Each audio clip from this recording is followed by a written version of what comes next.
তার নেতৃত্বে মূলত একত্রিশ কুড়ি থেকে সমস্ত দেশের অখণ্ডতা দেশের এই যে বীরত্ব দেখানো, পরাক্রম দেখানো, সেটার সঙ্গে যেন কোনো রাজনীতি না হয়, সেটার সঙ্গে যেন কোনো সরকারের কৃতিত্ব এটা নয়, এটা দেশবাসীর কৃতিত্ব আর দেশের সেনাদের।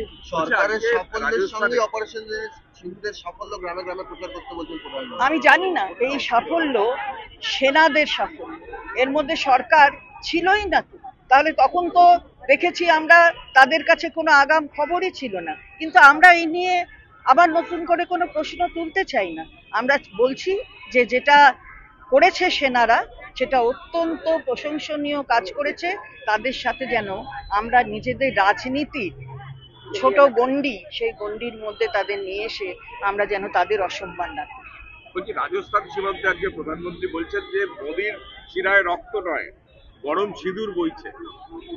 হতে পারে, তাহলে কাজী নজরুলের শিরায় কি সিঁদুর নাকি অন্য কিছু? আমরা কিন্তু সেই বিভাজনে যেতে চাই না। নিশ্চিতভাবে তার শিরায় সিঁদুর আছে, আবার অন্য কারুর শিরায় অন্য কিছু আছে। আসলে সব মিলিয়ে সব যদি দেখেন তাহলে প্লাস প্লাস প্লাস করে দেখবেন ওই ইকুয়াল টু হচ্ছে অবগুণ্ঠন, সেটাই হচ্ছে সত্যি।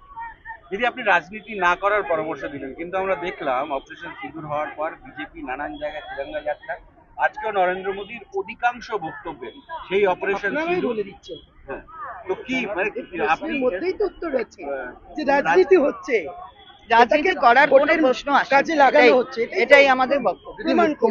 মুখ্যমন্ত্রীও বলেছেন যে অনুপ্রবেশ রুখতে হবে, পুলিশের শূন্য পথ ছাড়া কি অনুপ্রবেশ রোকা সম্ভব? সেটা পরে বলবো, এটা আজকের গল্প না।